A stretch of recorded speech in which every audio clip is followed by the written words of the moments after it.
जो रहे सबके लबों पर उस हंसी को ढूंढिए, जो रहे सबके लबों पर उस हंसी को ढूंढिए, बट सके जो हर घरों में उस खुशी को ढूंढिए।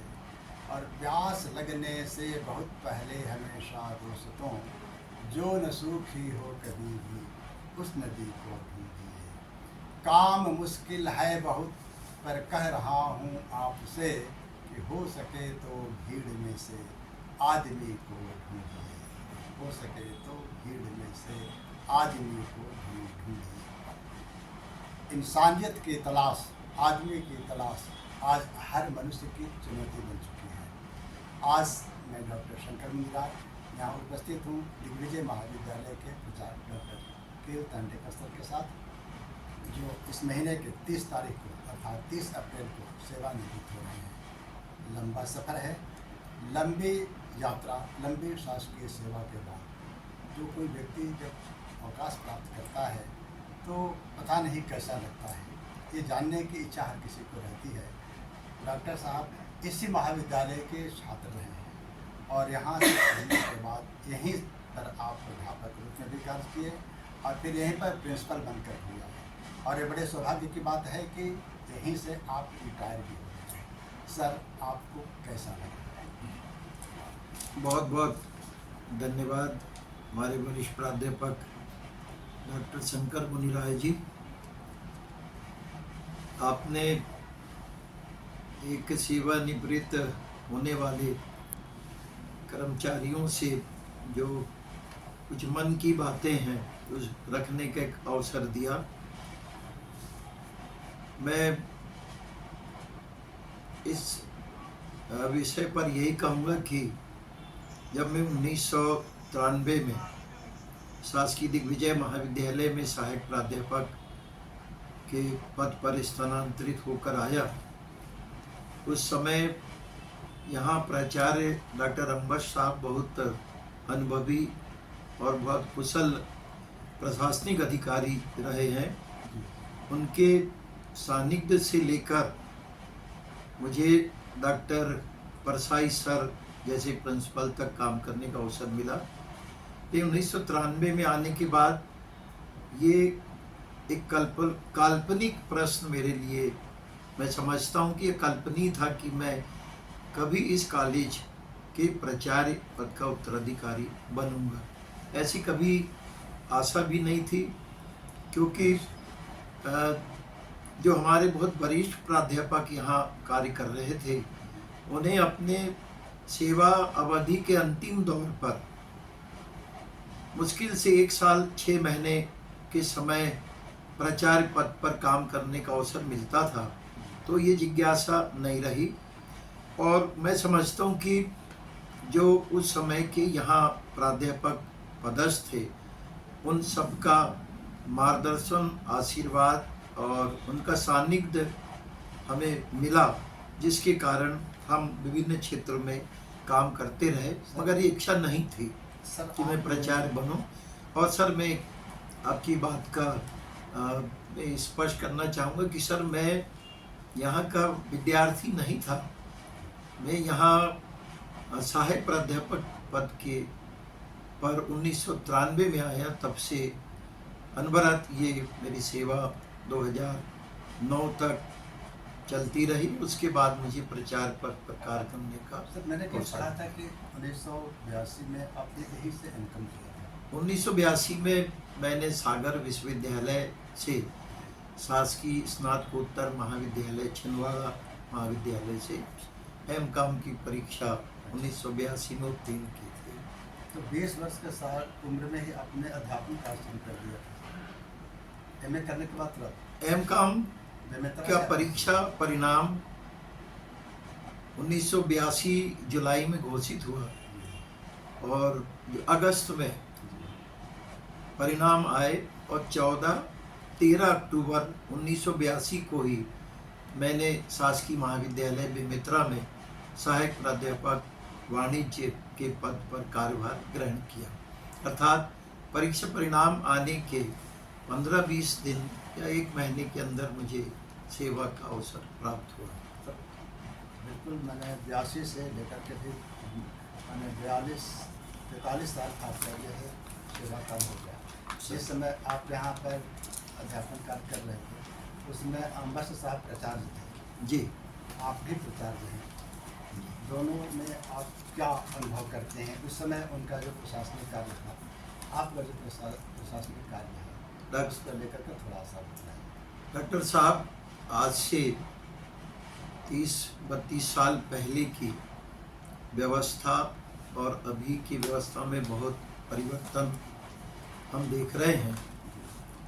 इस समय यहाँ छात्रों की संख्याएं भी कम थी, पर जो कुछ हमने डॉक्टर अम्बस साहब और उनके बाद के प्राचार्यों से सीखा है, वही उनके उत्तराधिकारी के रूप में कोशिश करते हैं कि हम एक प्रचार के पद पर रहकर पूरी निष्ठा और लगन से काम करें।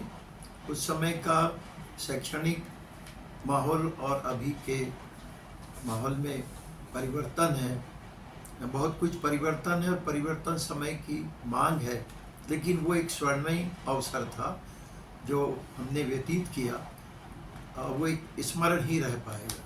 सर, 15 साल आपको प्राचार्य के रूप में काम करते हुए हो गया, प्रदेश के कई महाविद्यालयों में आपने काम किया है और अंत में आपको दिग्विजय महाविद्यालय में आने का संयोग कैसे हुआ? सर, 2009 में हम स्नातक प्राचार्य के पद पर पदोन्नत हुए और मुझे एक चुनौतीपूर्ण इलाके में प्राचार्य के पद पर शासन ने भेजा। शासकीय महाविद्यालय मानपुर, जो गुर नक्सलाइट और वनांचल क्षेत्र था। मैंने उस चुनौती को स्वीकार किया और मानपुर में प्राचार्य के पद को ग्रहण करने के बाद 5 वर्ष तक उस महाविद्यालय के उत्तरोत्तर विकास के लिए मुझे काम करने का अवसर मिला। तो एक सुविधाविहीन क्षेत्र में हम विद्यार्थियों की सुविधा को कैसे बढ़ाएं, वो बहुत चुनौतीपूर्ण काम था और मुझे उसमें सफलता भी मिली। उसके बाद मुझे डोंगरगांव में अवसर मिला, क्योंकि ये अर्बन क्षेत्र था, पर जहाँ भी प्राचार्य के पद पर काम करने का अवसर मिला, मैंने यही कोशिश की कि विद्यार्थियों की सुविधाएं सर्वोपरि है, हम एक अच्छा वातावरण बनाएं। ये जानना चाहता हूँ कि प्राचार्य के रूप में आपको वहाँ पर काम करने चुनौतीपूर्ण ज़्यादा था कि दिग्विजय महाविद्यालय में? चुनौतीपूर्ण मुझे दिग्विजय महाविद्यालय में बहुत अधिक ज़्यादा है। ऐसा मैं नहीं मानता, क्योंकि यहाँ मेरे पुराने साथी भी रहे हैं जिनके साथ में पहले काम किया, पर चुनौतीपूर्ण स्वाभाविक है। यह एक बड़ा महाविद्यालय है, बहुत अधिक हमारे प्राध्यापक साथी हैं और जो अपेक्षा शासन, प्रशासन और जनता, अभिभावक हमसे करते हैं, उसमें कोशिश की गई कि ये चुनौती में हम कैसे सफल हों। पर मैं ये कहूँगा कि दिग्विजय महाविद्यालय में अन्य महाविद्यालय की बजाय काम की अधिकता और चुनौती है। सर, आपकी मैंने शोध पत्र देखे थे, 100 से अधिक आपके शोध पत्र हैं। इतना समय कैसे निकाल लेते हैं लिखने के लिए? सर, एक शिक्षक को, प्राध्यापक को, जिसका पदी कर्तव्य और दायित्व है कि वह अध्ययन अध्यापन के अलावा शोध और अनुसंधान के क्षेत्र में कुछ नए प्रयोग करे, जिससे कि हम विद्यार्थियों का मार्गदर्शन कर सकें। मैं जब PhD गाइड बना, उस समय भी यह महसूस नहीं हो रहा था कि मैं शोध के क्षेत्र में बहुत अधिक काम करूंगा, लेकिन जो शोधार्थियों की जिज्ञासा इतनी अधिक रही कि मैंने अधिक समय देने का प्रयास किया, पुस्तकों का अध्ययन किया और कॉमर्स ही नहीं बल्कि अर्थशास्त्र, समाजशास्त्र, इतिहास, भूगोल और सभी विषय में मैंने अपने शोध पत्र लिखे हैं, जो अभी 110 शोध पत्र पूर्ण है और अच्छे विश्वविद्यालय UGC से अप्रूव्ड जर्नल में उनको स्थान मिला है। और ये प्रेरणा मुझे इन सब काम करने और अपने कुछ साथी जो एकेडमिक पर्सनालिटी के सानिध्य में मैं आया, तो वो भी मेरी रुचि इसमें बढ़ी। सर, आप प्राध्यापक भी रहे, प्राचार्य भी रहे, आप अपने को क्या अनुभव करते हैं? वास्तव में आप ज़्यादा प्राध्यापक हैं कि प्राचार्य हैं? सर, प्राध्यापक पद पर रहते हुए और प्राचार्य के पद पर रहते हुए कार्य करने में समानता नहीं है। वह एक शिक्षकी कार्य के अतिरिक्त हमें कोई प्रशासनिक कार्य का अनुभव नहीं होता। हम आते हैं, पढ़ा के चले जाते हैं, लेकिन प्राचार्य के पद पर आने पर ये महसूस हुआ कि अध्ययन अध्यापन के अलावा उस संस्था को उत्तरोत्तर विकास की ओर ले जाकर स्टूडेंट, फैकल्टी, कर्मचारी, जनता, विश्वविद्यालय प्रशासन के बीच समन्वय बनाना, तो मैं समझता हूँ कि दोनों के कार्य अलग अलग हैं। सर, दिग्विजय महाविद्यालय के आप 24वें प्राचार्य हैं। विगत 15 साल से मैं भी आपके सानिध्य में हूँ। जितना हो सकता है मैंने समझा है, देखा है। अंतिम समय में भी इस महाविद्यालय में भी मैं आपको देखा।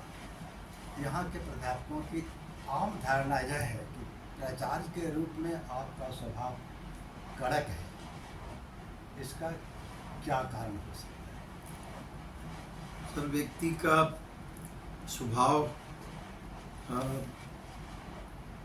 के बारे में मैं बहुत कड़क हूँ, नरम हूँ, ये जनता या हमारे प्राध्यापक ही इसका मूल्यांकन कर सकते हैं। पर मैं ये बता दूं सर कि एक प्रशासनिक पद पर रहते हुए व्यक्ति रिश्तेदारी और भावनाओं से यदि काम करेगा तो प्रशासनिक व्यवस्था लचर होगी। मैंने हमेशा प्रयास किया कि हर व्यक्ति ईमानदारी से, वफादारी से और पूरी लगन समर्पण से अपने दायित्व का निर्वहन करे, तो कोई ये नहीं कह सकता कि मैं कड़क हूँ। हाँ, जो प्रशासनिक व्यवस्था के तहत अगर नहीं चलता है तो एक प्रशासक के रूप में मुझे ऐसे निर्णय लेने होते हैं जिससे लोगों को इसे अन्यथा नहीं लेना चाहिए, क्योंकि सभी को प्राचार्य के पद के दायित्व का निर्वहन करना ही है, ऐसा मैं मानता हूँ। और जहाँ कुछ गलतियाँ, मेरा काम है गलती होने पर समझाना। यदि उसे कोई अन्यथा लेता हो तो यह उचित नहीं है। इतने बड़ी सेवा में आपने बहुत सारे काम किए, कुछ सामाजिक काम भी किए हैं। मैंने एकेडमिक काम के अलावा उसके लिए समय आप कैसे निकाल लेते हैं? सर, मैं छात्र जीवन से ही, जब हम पढ़ते थे तब से ही छात्रों की समस्याओं के लिए एक छात्र नेता के रूप में काम करते रहे। कोई भी गलतियां हो या छात्रों की समस्या हो, उसके लिए शासन प्रशासन के समक्ष बात रखना। तो छात्र नेता से एक बात ध्यान में आई, जब आप विद्यार्थी रहे हैं उस समय जेपी का आंदोलन चल रहा होगा। सर जी, उस समय आप हाई स्कूल में थे। सर, जेपी के आंदोलन में मैं हायर सेकेंडरी 11th क्लास में था। उनका 77 से वो आंदोलन था, मैं हायर सेकेंडरी में था। उसमें रुचि हुई आपकी? अब संघर्ष तो संघर्षशील व्यक्तियों की प्रेरणा है, छात्रों के लिए ही था। पर मैं उस आंदोलन का सहभागी नहीं बन पाया, क्योंकि अध्ययन अध्यापन और घर की पारिवारिक समस्याएं रही है, पर प्रेरणा तो मिलती है। तो सामाजिक कार्यों के संबंध में मैं ये कहना चाहूँगा आदरणीय कि प्रत्येक व्यक्ति का समाज पर ऋण है। हम सामाजिक व्यक्ति हैं। जिस समाज से हम आए हैं, हो सकता है हमारे सभी के समाज का परिवेश, परिसृष्ट, पृष्ठभूमि अलग अलग हो, लेकिन पे बैक टू द सोसाइटी, अर्थात हमें समाज का ऋण है, उसे वापस लौटाना होगा। इसी मंशा के साथ मैं टाइम, टैलेंट और ट्रेजरी जितना हो सकता है समाज के विकास, आर्थिक विकास, सामाजिक, धार्मिक और विकास के कार्य को करता हूँ, इन कार्यों से मुझे बहुत आत्मसंतुष्टि मिलती है और हर व्यक्ति को करना चाहिए। लगभग 4 दशक के सेवा में सर आपने शिक्षा में होते बदलाव को भी देखा होगा। एक विद्यार्थी के रूप में, एक प्राध्यापक के रूप में, एक रिसर्च गाइड के रूप में आपने बहुत सारी चीज़ें अनुभव की हैं। जो एक शिक्षा का जो वर्तमान स्वरूप है और पहले का जो था, उसमें बदलाव होते हुए आगे क्या संभावना बनती है? हमें एक शिक्षक को किस रूप में उसको लेना चाहिए? मेरा मतलब है कि हमको शिक्षकों को आगे के लिए कैसा सोचना चाहिए? आपने 2 पीढ़ी देखी। सर, परिवर्तन समय की मांग है। 1982 में जब हम अध्यापन कार्य में आए, उसके पहले वही पैटर्न था जिस पैटर्न को पास करके हम लोग पहुँचे। तो कोई ऐसा नया नवीनतम स्थिति नज़र नहीं आती थी, लेकिन ये हमेशा विचार होता था कि शिक्षा ऐसी हो जिससे लोगों को सीधे वो रोजगार से जोड़े, उनका कौशल उन्नयन हो, उन्हें हम ऐसी शिक्षा प्रदान करें कि शासकीय सेवा के प्रति उनका रुझान कम होकर अन्य क्षेत्रों में वो अपने आप को प्रतिस्थापित कर सकें। ये हर मेरे जैसे सभी प्राध्यापकों की भी सोच थी। पाठ्यक्रम में बदलाव हो, परीक्षा सिस्टम में बदलाव हो, किंतु बहुत कुछ बदलाव हम देखते हैं, लेकिन नई शिक्षा नीति वास्तव में एक बदलता स्वरूप है। नई सोच को लेकर जिस अवधारणा को शासन ने लाया है, वह आने वाले भविष्य के लिए, बच्चों के लिए बहुत परिवर्तनीय होगी, ऐसा मैं मानता हूँ। तो मैं यह भी कहना चाहूँगा कि नई शिक्षा नीति ला देने से, नए पाठ्यक्रम बदल देने से हम नई शिक्षा नीति के उद्देश्य को तब तक प्राप्त नहीं कर सकते जब तक हमारे शिक्षक, प्राध्यापक, शोधार्थी भी अपनी सोच को बदलकर नई सोच के साथ नहीं आएंगे, तब तक ही परिवर्तन संभव नहीं हो। हम लोग को तो उसके साथ बदलना चाहिए। सर, 2.5 बरस आप इस महाविद्यालय में प्राचार्य के रूप में रहे हैं। ऐसा महसूस किया जा रहा है कॉलेज में बहुत सारा काम हुआ है, बहुत सारे उल्लेखनीय काम हुए। 2 साल में आपकी नज़र में उल्लेखनीय कार्य क्या हुए हैं? आपके माध्यम से आपने किस चीज़ पर ज़्यादा जोर दिया है? सर, मैंने इस महाविद्यालय में आने के बाद ये महसूस किया कि विगत 3 चक्र में नेक मूल्यांकन में हम वो सफलता क्यों नहीं प्राप्त कर पाए, जबकि ये महाविद्यालय छात्रों की दृष्टि से और इंफ्रास्ट्रक्चर की स्थिति में कुछ कम नहीं था, पर हम वो सफलता प्राप्त नहीं कर पाए, जिसके लिए नेक टीम ने ऐसी 10 कमियां हमको गिनाई थी। तो सबसे पहले मैंने उन्हीं 10 कमियों को पूरा करने का प्रयास किया, जो आज मैं ये कह सकता हूँ कि उन 10 कमियों में हमने अपार सफलता प्राप्त की है और सभी को हमने दूर किया। छात्र छात्राओं के हॉस्टल की व्यवस्था थी, भवन बन के तैयार थे, 3-4 साल से खाली थे, पर मैंने प्रशासन से इस बात और शासन से छात्रावास प्रारंभ कैसे हो, शासन से कोई सहयोग नहीं मिला, तो हमने अपने स्वयं के संसाधनों को विकसित किया और आज लगभग 100 छात्राएं महाविद्यालय की विभिन्न दूर दराज की हैं, वो हॉस्टल में रहकर अध्ययन कर रही है और उसमें सृजन समाज का भी काम जी। और तो मैं मुझे तो नहीं पता कितने काम किया हूँ, मगर कुछ प्रमुख चीज़ें हैं जो फोकस होनी चाहिए थी। तो ये हॉस्टल में आज बच्चियाँ पढ़ रही है, इसमें जन भागीदारी समिति ने सहयोग किया। हम उन्हें ज़रूर धन्यवाद देंगे। लेकिन आज उस हॉस्टल में ना तो कॉलेज का कोई पैसा लगता है, ना शासन का।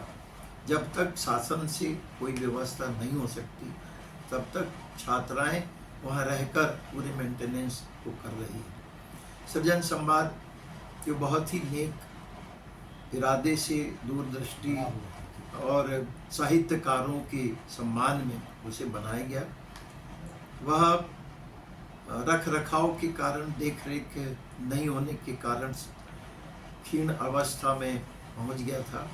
प्रशासन ने महाविद्यालय को जब से वो सौंपा है, हमने उसके स्वरूप में परिवर्तन किया और आज कोई भी कार्यक्रम वहाँ बहुत ही सम्मानपूर्वक हम कर पाते हैं। मेरा अधिक जो ध्यान था वो था इंफॉर्मेशन टेक्नोलॉजी, जो न्यू टीचिंग मेथड है, जिस पर ऑनलाइन क्लास से लेकर पूरे देश में एक बहुत बड़ा परिवर्तन हो रहा है। तो हम विद्यार्थियों को चाक दस्तर की बजाय न्यू टेक्निक मेथड से पढ़ाएं। तो हमने ई क्लासरूम, स्मार्ट क्लासरूम डेवलप किया, जैसे लगभग 10 स्मार्ट क्लास बने, जिसमें 4 पैनल सिस्टम है। मैं समझता हूँ किसी और कॉलेज में नहीं होगा। प्राध्यापक उनका उपयोग करें। इंग्लिश लैंग्वेज लैब महाविद्यालय के लिए बहुत आवश्यक है, महाविद्यालय में संचालित था, लेकिन आज वो जिस स्वरूप में है, हम कह सकते हैं कि हम विद्यार्थियों को वास्तविक रूप से लैंग्वेज लैब की सुविधा उपलब्ध करा रहे हैं।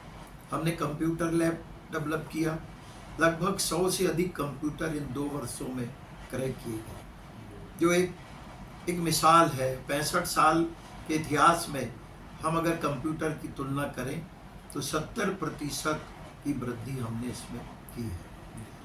साथ ही साथ जो शैक्षणिक वातावरण बने, क्लासेस चले, प्राध्यापकों ने इसमें सहयोग किया। और मैं आया हूँ तब से नई शिक्षा नीति लागू हो गई, तब हम एक नए स्वरूप में शिक्षा नीति को लेकर चल रहे हैं। उसी के अनुरूप हमारा इंफ्रास्ट्रक्चर बढ़े। मुझे कहा गया कि 20-21 विषयों में फैकल्टी डेवलप है, पीजी के लिए बच्चों को क्लास नहीं है, सेमिनार के लिए क्लास नहीं है, वर्कशॉप के लिए क्लास नहीं है। आज मैं कह सकता हूँ कि हमारे पास मुक्ति बोध जैसा 150 छात्रों का एक सुसज्जित सभागार है, न्यू हॉल है, इंग्लिश लैंग्वेज लैब है, और हमने ऑडिटोरियम की सुंदरता को बढ़ाया कि आज कोई भी कार्यक्रम बहुत गरिमामय तरीके से हो। 200-400 बच्चे वहाँ पढ़ भी सकते हैं। साथ ही साथ अन्य कक्षाओं का भी रेनोवेशन हुआ कि हम किसी को दिखा सकें कि दिग्विजय महाविद्यालय में संसाधन है, लेकिन संसाधन की क्वालिटी है, सुसज्जित है। हमने ऑटोनॉमस भवन को भी रेनोवेशन करके वहाँ भी एक जो कॉन्फ्रेंस हॉल डेवलप किया। अतिथि गृह भी हमने बना लिया, उसका उपयोग होना चाहिए। हम शोध केंद्र भी यहाँ से बनाकर जाएंगे। हमने IQAC का एक well developed room, IQAC cell, data centre और PM ऊषा सेल के नाम से हम अपने पुराने ऑफिस की पुनः गरिमा लौटाने के लिए पंडित किशोरीलाल शुक्ल कक्ष के नाम से उसको स्थापित कर रहे हैं, जो हमारे प्राध्यापकों के लिए, विद्यार्थियों के लिए वह बहुत उपयोगी सिद्ध होगा। सर, बहुत से कंस्ट्रक्शन के काम थे जहाँ जहाँ विद्यार्थियों की आवश्यकता थी। मैं 2 वर्ष से 4 माह के कार्यकाल में एक दिन भी मुझे ये आराम करने का अवसर नहीं मिला कि मुझे कुछ नया और काम करना है। तो लगातार जितना हो सकता है मैं उसे गिन तो नहीं सकता, आपकी मूल्यांकन हम लोग करें। भी देखते हैं। ये सबको देखते हुए बात आती है दिमाग में आपके घर में आपकी क्या स्थिति है? सर आप सोच सकते हैं कि जो आदमी सब बाहर ही काम करता है जी वही मैं तो फिर भी घर में मेरी स्थिति सम्मानजनक है। जैसे कभी ऐसा नहीं होता है कि आप घर को समय कम हाँ। देते हैं, ऐसा कभी महसूस होता है क्या? ये महसूस होता है, जी, पर मेरे बच्चों ने, मेरी धर्मपत्नी ने मुझे इन सब कामों के लिए बहुत सहयोग किया। बिल्कुल, घर का सहयोग मैं जरूरी है, तभी। उनका ये सहयोग और आभार मानता हूँ, क्योंकि धर्मपत्नी का अगर सहयोग नहीं मिलता तो शायद मैं महाविद्यालय को इतना समय समाज को, संगठन को नहीं दे पाता। आज कई कर्मचारी संगठन से, कई सामाजिक संगठनों से भी मैं जुड़ा हूँ और हर व्यक्ति को कोशिश करना चाहिए कि वो अपने इस मानवीय जीवन का अधिक से अधिक उपयोग करे, तो आप स्वस्थ भी रहेंगे, मस्त भी रहेंगे और आपके कारण लोगों को बहुत कुछ प्राप्त होगा। मैं समाज को समय दूंगा तो घर में स्वाभाविक है। सर अंतिम बातें मैं ये कहना चाहता हूँ, जब आप आए उस समय हम लोग पिछले नए का मूल्यांकन के बारे में चर्चा कर रहे थे। हम लोगों ने महसूस किया था कि हमारा जो है रिसर्च वर्क कमज़ोर है। इसको आपने एक प्लान वे में हम लोगों को चुनौती के रूप में दिया। आज बड़ी खुशी की बात है, ये जान करके बहुत गर्व भी होता है और लोग महसूस करते हैं कि हमारे महाविद्यालय के अध्यापकों के माध्यम से विदेशी मुद्रा रॉयल्टी के रूप में आ रही है। इसके लिए आपने कैसे प्रेरित किया था? ये अंतिम सवाल है सर। ये निश्चित ही गौरव की बात है कि एक महाविद्यालय का अगर फाइनेंस जनरेट होता है और उसमें हमारे प्राध्यापक की भूमिका, विदेशी मुद्रा का आना तो बहुत बड़ी बात है सर। और रॉयल्टी तो ऐसे भी आती है, लेकिन जो विदेशी मुद्रा है उसका ज़्यादा महत्व है। तो लोग महसूस करते हैं कि आप ही के प्रेरणा से ऐसा हुआ है। मैंने आने के बाद जैसा आपको बताया कि नेक टीम ने सबसे कम नंबर हमें इसी क्षेत्र में रिसर्च में दिया था, और जब कुछ चर्चाएं होने के बाद ऐसा महसूस हुआ कि यहाँ कोई वातावरण नहीं है इस तरीके का, पर प्राध्यापकों में एक जिज्ञासा भी मैंने देखा कि वो काम कर सकते हैं। इसके लिए मैंने भी यही इस काम प्रारंभ किया। कल को लोग ये ना कहें कि ये सिर्फ रिसर्च पेपर बनाओ का उपदेश देता है और स्वयं कुछ नहीं करता, तो मैं भी उस क्षेत्र में काम कर रहा हूँ। हमारे प्राध्यापकों ने जिस स्थिति में भी हो अस्वीकार किया होगा, पर बाद में एक ऐसा वातावरण निर्मित हुआ। डॉक्टर डीपी कुर्रे सर ने एक बहुत चुनौतीपूर्ण काम को एक टीम बनाकर की शुरुआत की और उसका अच्छा परिणाम आया। जी, हमारी टीम हर विभाग में जाकर प्राध्यापकों को उन्होंने प्रेरित किया। इसका एक वातावरण ये बना कि हम सब चाहते हैं महाविद्यालय में अनुसंधान कार्य बढ़े। सर, मैं गौरव महसूस करता हूँ कि इन 2 वर्षों के दरमियान जिस तरीके से शोध पत्र लेखन, शोध पत्र प्रकाशन, पुस्तकों का प्रकाशन हुआ है, वह एक मिसाल है जो अच्छा परिणाम हमारे महाविद्यालय को मिलेगा। मैं साइंस के, कॉमर्स के और आर्ट्स के सभी प्राध्यापक को इस महत्वपूर्ण चुनौतीपूर्ण काम को सरलतापूर्वक करने के लिए, मुझे सहयोग देने के लिए उन सब के प्रति आभार व्यक्त करता हूँ। धन्यवाद सर। बस अंतिम ये कहना है कि नहीं, एक अंतिम ये है कि जाते जाते हम प्राध्यापकों के लिए एक प्राचार्य के रूप में, एक प्राध्यापक के रूप में, एक सहयोगी सरकारी कर्मचारी अधिकारी के रूप में आप एक क्या संदेश देना चाहते हैं? मैं अपने साथियों को संदेश के रूप में, सुझाव के रूप में, जैसा आप उचित समझे, अपने कर्तव्य के प्रति पूरी निष्ठा लगन रखिए, समय का ध्यान रखिए और जितना हो सकता है आप विद्यार्थी और कॉलेज के हित में काम करके इस कॉलेज को और ऊंचाइयों तक पहुंचाइए और विद्यार्थियों का सतत मार्गदर्शन कर उन्हें उनके मुकाम तक पहुंचाने का हमारा जो लक्ष्य है उसमें आप समर्पित भाव से काम करिए। बहुत बहुत धन्यवाद सर, आपने Thank you, हमें ये धन्यवाद इतना सर। समय दिया और हम अपने पूरे प्राध्यापक साथियों के साथ, महाविद्यालय परिवार के साथ सबको बहुत आपके बहुत उज्जवल भविष्य की धन्यवाद। कामना Thank करते you, हैं sir. और उम्मीद करते हैं कि भविष्य में भी आपको मार्गदर्शन मिलता रहेगा। आपके स्वस्थ स्वानंद जीवन की कामना करते हैं। बहुत बहुत धन्यवाद सर, बहुत बहुत धन्यवाद।